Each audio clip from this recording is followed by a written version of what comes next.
Who here is feeling the urgency of the times? Who here is feeling the momentousness of these times? We are living in an incredible moment of human history, of the Earth's history, and I think we can all feel it. And for some of us, it can keep us up at night.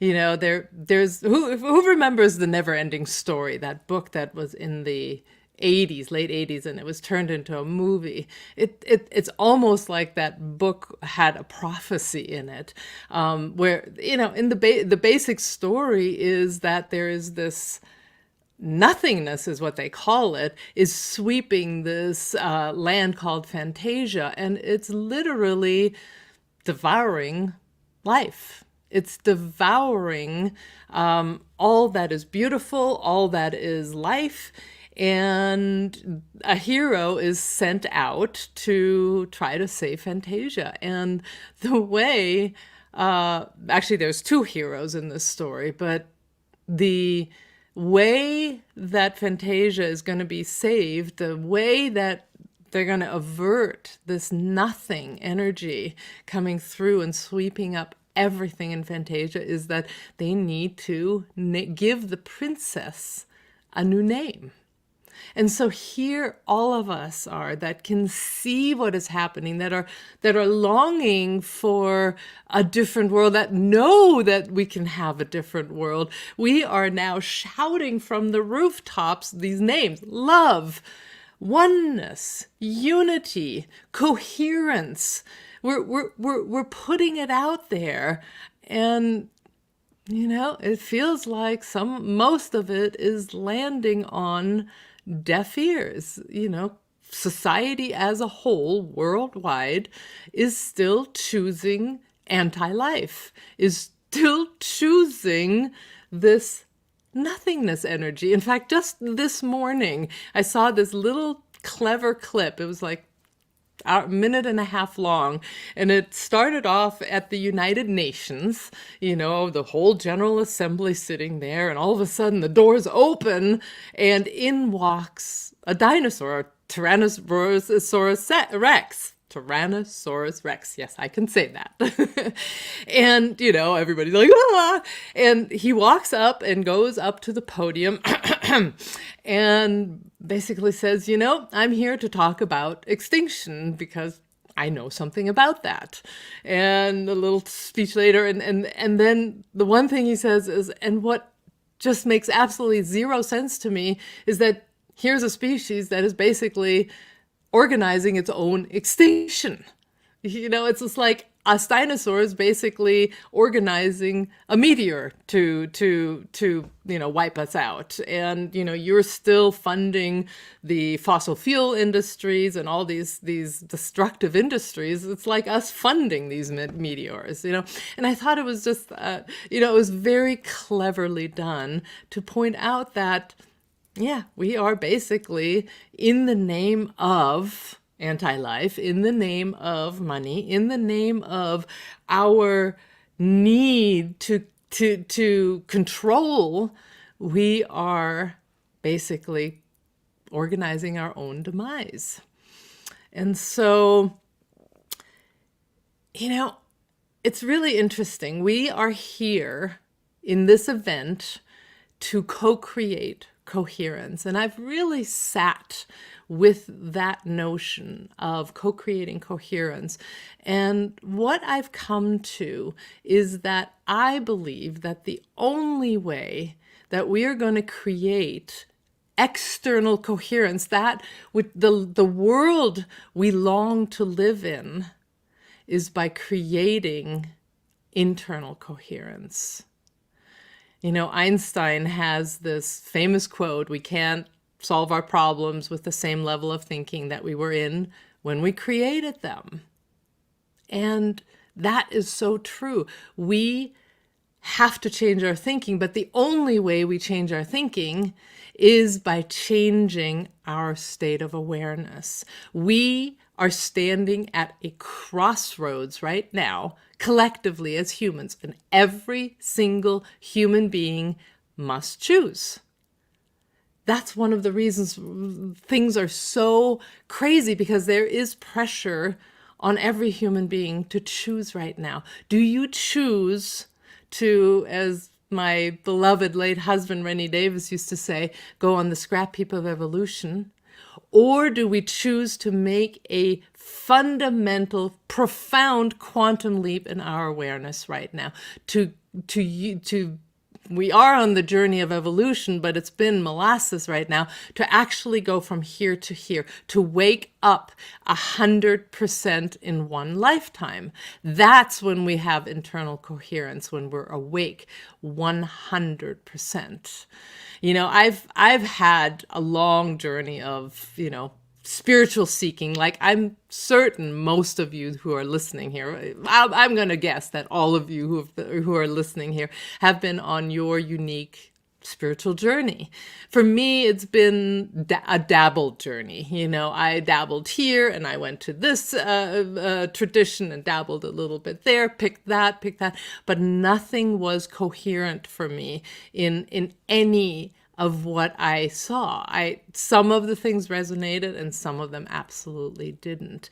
And I remember standing at the Oregon coastline, and if you've been at the Oregon coastline, you know what I'm talking about. There is an energetic that is just so beautiful and so raw, that ocean meeting the shoreline and the rocks jutting out, and it's just incredible.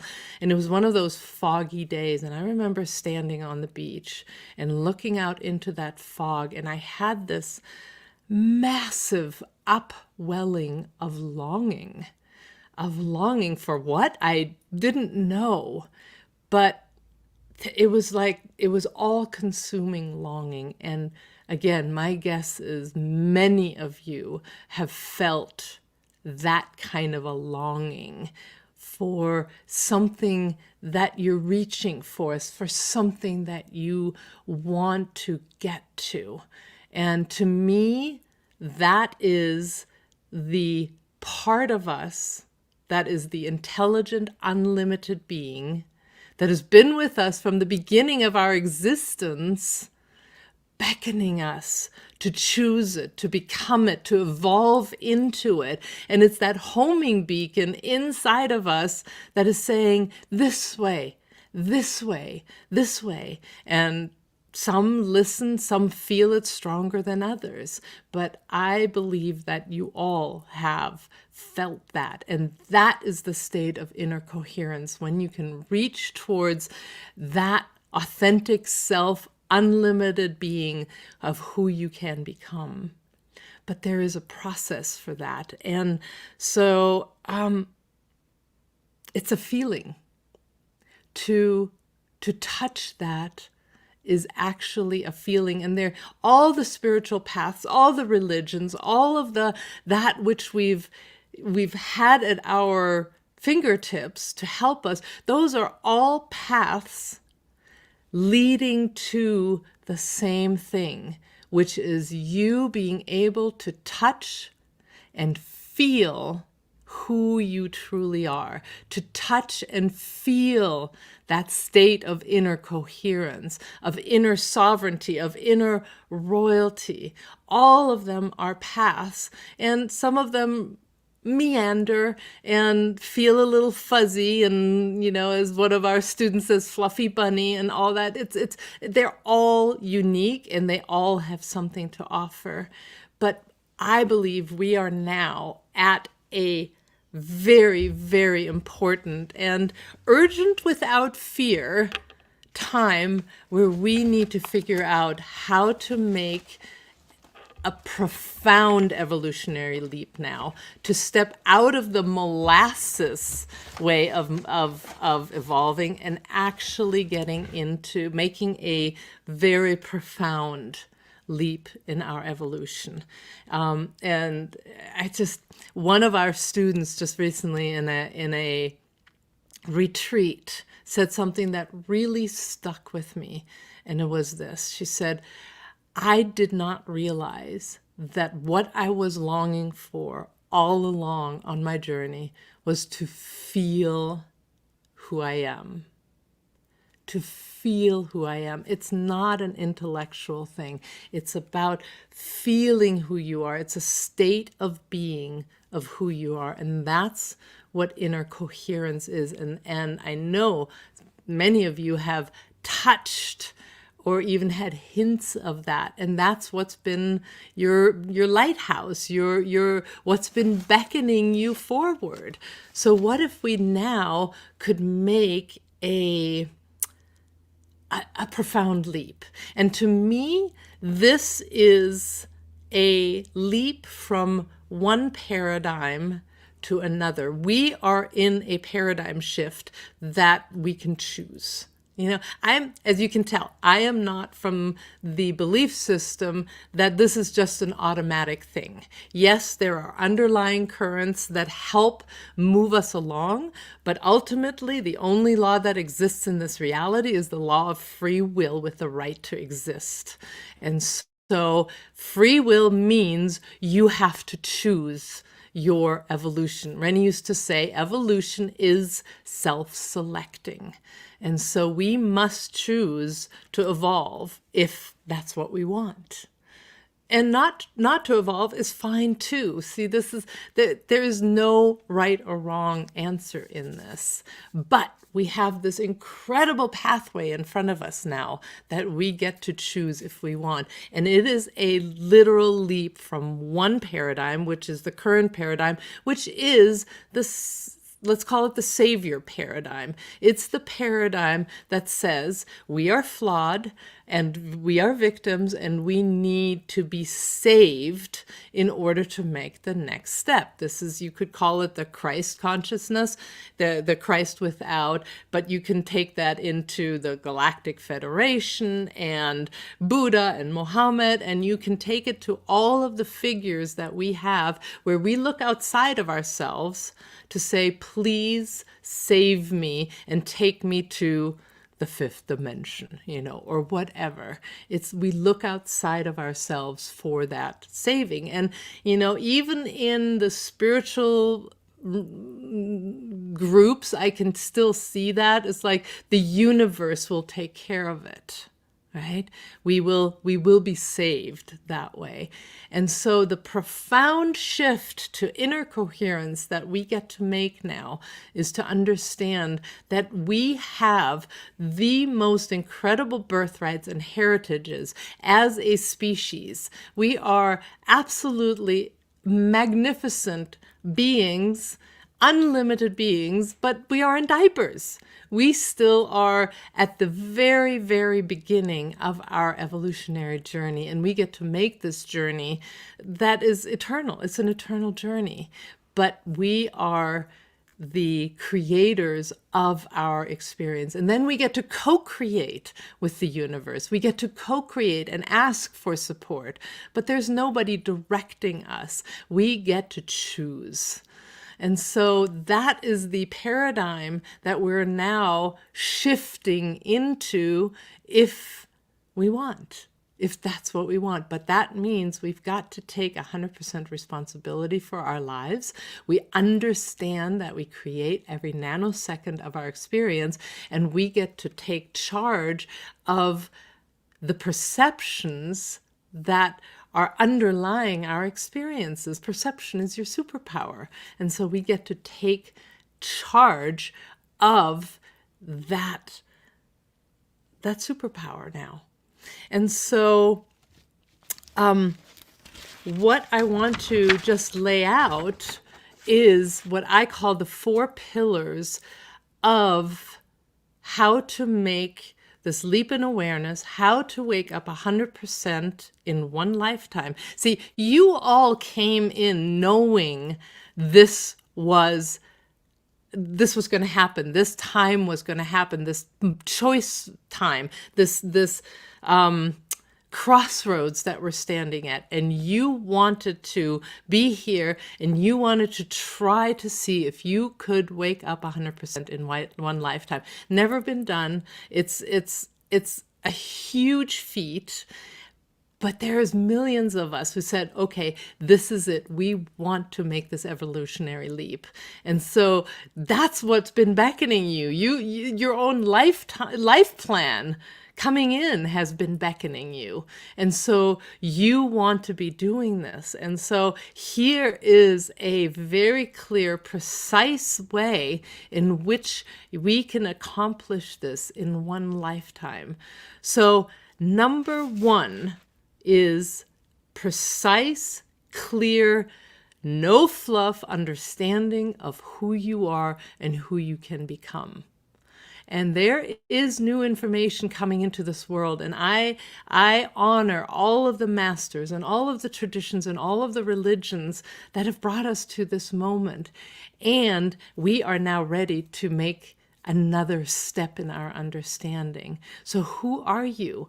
You are the hope of the universe. You are a hybrid species that has an authentic self, which is an unlimited, intelligent being who you can choose to become. You have within you life, pure electrical life that you can radiate out. You are magnificent. You are beautiful. There is nothing flawed about you. It's just you need to understand how we have evolved and what we needed to do in order to stay alive, if you will, and the control mechanisms that were installed. I mean, we created them, but we created these, egos. We have thousands of egos, and they are what are running the show right now because you've believed them into existence and you believe that's who you are. But once you understand that that's not who you are, that you ultimately are a feeling. You are a feeling. You are a state of being that is so beautiful, so magnificent. It's an inner sovereignty state of being, or inner royalty, that when you can understand that, and when you can understand what you are not, you can start making the steps to completely remove this residual self-image that you've believed into existence to open into that magnificence and that beauty. And there are rabbit hole upon rabbit hole upon rabbit hole of understandings that, when you can open up to them, will guide you towards that which has been beckoning you. So that's number one: clear, precise, no fluff understanding, no human interpretation around it. It's just, this is who you are, this is who you can choose to become. It's really beautiful, really clear, very, and then we say, and then get your own evidence. This is not about creating another religion or a belief system or anything. This is about feel into it, whatever is said. Does this make sense? Do you have this authentic self that is an unlimited being that you can open up to? Yes or no? Do you have that? Do you have a source of life within you that can radiate out? Yes or not? And then if it doesn't work for you, set it aside. But let yourself feel it. That's the key. And so the second one is about becoming 100% observer. That's what I call it. And when I work with my clients, that's one of the most powerful processes. See, a lot of us have gotten really good at noticing. We notice when we are in a reaction. We know, we've been really good at that. But we still go into the reaction. The reaction is still happening, and we kind of go into the reaction still. We still get triggered. We still get angry. We still get irritated. Yep, we are watching. Yep, I'm angry. I'm irritated. I'm judgmental right now. But we still go into it. Where true liberation is when you can completely step out of the reaction and into 100% observer. That state of being that is completely unconditional, completely calm-centered, non-judgmental, and totally in fascination about seeing what is pulling your strings, which is the reaction, that's pulling your strings, and then seeing it to that degree that it loses its power over you. That the same situation arises and you have zero reaction to it. That's liberation.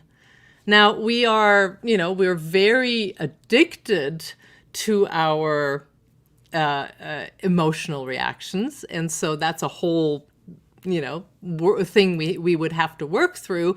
But ultimately, that's where liberation is. So becoming 100% observer. The third pillar is quieting the brain to access the mind. This thing up here is your brain. It's artificial intelligence. Its primary role is to keep you alive while you're still in diapers in the preemie ward before you wake up 100%. That's its role. We put so much stock into this artificial intelligence when there is something that is so much more grand, and it's called your mind. And I know generally that gets interchanged, but your mind actually sits out in your biofield, part of your body. It's part of your embodiment, but it's out here. It's your electrical matrix that comes off of the skin, and that's where your mind is. And when you can quiet the brain, be in total silence, total listening, that's when you can access the mind. And mind is knowingness, it's intuition, is anything you're curious about. You have instantaneous answer in 3D, full understanding. And I'm sure many of you have experienced it where you're so quiet and all of a sudden something pops in and you understand the fullness of it. It was a flash of a picture or something, and you understand what you saw in its fullness. That's the mind. That's where we're going. And from that place is where we're going to solve the challenges of today's world. That is the different thinking that we need to get into. And the fourth one is the power of frequencies. Frequencies are the apothecary of evolution, of the soul, of the spirit. And I know that that's been dabbled in many ways, 528 hertz and such, but there is the world of subtle frequencies. And you are a frequency. A feeling has a frequency. And so when we start understanding what's the frequency, let's say, of appreciation, you can target that very specifically to help you step into appreciation. What's the frequency of gratitude? You can step into that. Now, what's the woven frequency of appreciation and gratitude? What's that frequency? And using it specifically, and we call that frequency or that energy grace. And that frequency can actually help you change your body chemistry out of the cortisol, adrenaline, into the feel-good chemistry of endorphins, dopamine. And so you can use very targeted frequencies to change your state of being into who you're becoming, because ultimately you are a feeling, you are a frequency. And so we have a gift for you, a free gift of a meditation that takes you up to the frequency of your authentic self, who you can choose to become. And it takes you step by step. It takes you through serenity. It takes you through innocence, joy, into appreciation and gratitude, and ultimately into the state of being of who you are, that authentic self state of being, so that you can start opening up to that, and that helps you move into that, open up to it. So it's the authentic self meditation, and that's our freebie. So go check that out. And so really the question is, how do you get into that feeling state? There's, meditation is one way to do it. And I know many of you are meditators, and there's the different pathways, mantras and kirtan, and there's different ways to try to reach that state of being. But one of the legacies that Rennie left is a step-by-step framework that is called the life principles of the, there's 13 life principles that, woven together, create that state of being of who you truly are. And it is a very precise, each principle takes you down rabbit holes upon rabbit holes of understanding, so you can go as deep as you want with them. But just imagine you being in a state of being where you have full, complete mastery of your perception, and everything is defaulted to the perception that no matter what comes in front of you, it's better than you could ever imagine. That you know that with every fiber of your being, that you show up in life calm-centered, in total curiosity and openness. You're filled with life and with passion and fear-free. Fear is not existent in your reality. You are in unconditional respect for everyone, because you know everyone is on their own unique path, so you are in total unconditional respect and unconditional love. There's nobody to blame, because you know you create your own reality, and they're just mirrors for you. You are in joy. You understand that there's only one energy in this reality, and that everything else is compressed energy of that one energy, and we call that joy. And that's a state of feeling. And then you weave all of those together into this beautiful state of being of celebration. And that is the state of inner coherence. When you can get to that woven state of being of all the 12 principles into that 13th principle of celebration, where you show up with inner sovereignty in life, where nothing phases you. You are so calm, you're so confident, you're centered, you're in your beauty. You know that feeling is the language of the universe, and you're so eager to learn that. Feeling has data, it has a beginning and an end. And so there is a richness to exploring this feeling state. And so the life principles are what I have found to be the most precise, the most step-by-step framework, concise, no fluff pathway to choosing your authentic self, to choosing that inner coherence, that inner sovereignty.